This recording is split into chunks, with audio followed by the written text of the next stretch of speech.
Olá pessoal, tudo bem? Eu me chamo Renan, tenho 23 anos de idade, moro na cidade de Guarulhos, São Paulo e sou portador da doença de Castellan multicêntrica. E hoje eu vim contar para vocês como que eu convivo com essa doença no dia a dia e como chegamos no diagnóstico. Vamos lá.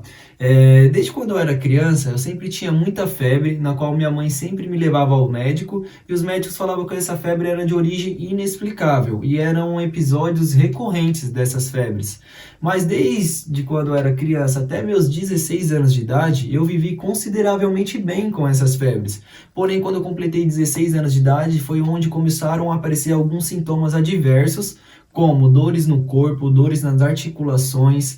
Eu tive muita sudorese, suava muito durante a noite, trocava de 2, 3 camisas durante a noite.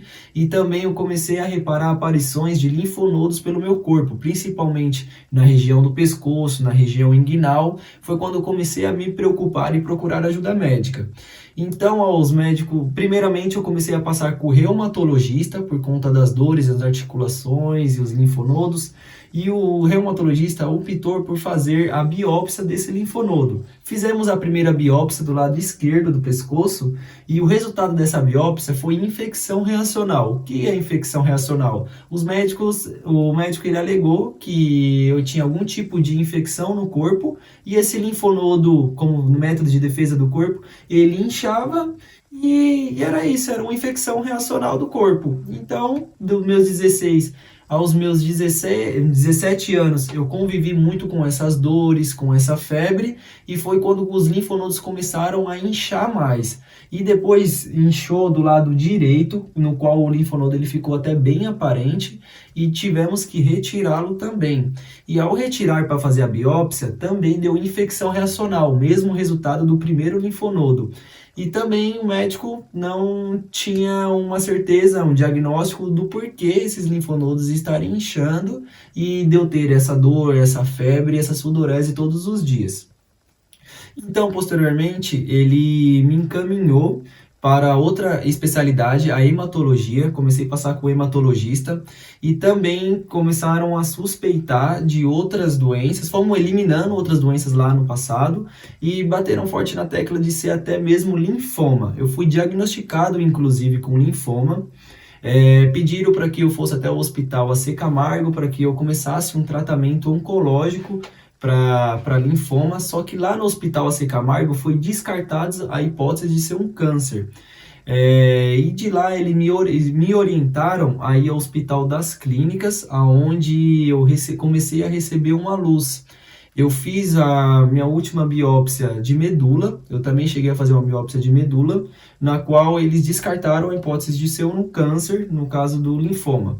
E ao chegar ao Hospital das Clínicas, foi quando eu comecei a fazer diversos exames específicos, no qual eu tenho convênio. Esses exames nem eram cobertos pelo convênio, mas consegui realizá-los.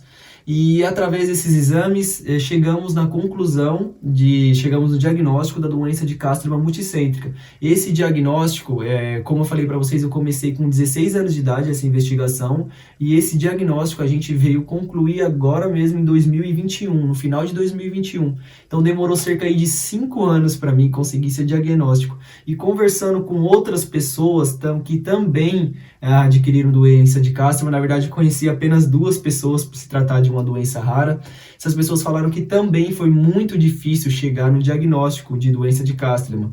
Então, o que eu tenho para dizer para vocês que hoje estão enfrentando algo desse tipo, que não sabem o diagnóstico, que estão em um momento difícil, eu peço para que vocês persistam, insistam e nunca desistam.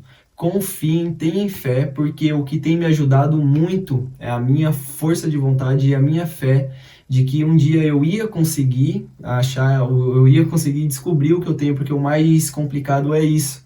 É você viver no dia a dia, você passar mal, ter muita dor no corpo, ter febre, suar todas as noites e você não ter certeza o que está causando isso. Então, eu acho que é muito difícil quando você não tem um diagnóstico correto e você não tem um norte, não tem uma luz. E quando você acha, pelo menos você encontra o caminho por onde você deve seguir. Então, o que eu queria para falar para vocês, se você estiver passando por um momento desse, o que vai te ajudar muito é a fé. Independente da sua crença, se apegue àquilo que os olhos não veem, mas o coração sente. No meu caso, é o que tem me ajudado muito nos últimos tempos. E quando você mantém o equilíbrio entre os seus pensamentos e o seu sentimento, o seu quadro clínico é o que você menos deve se preocupar. Porque a fé é isso. A fé é algo que você não vê, mas você espera algo bom.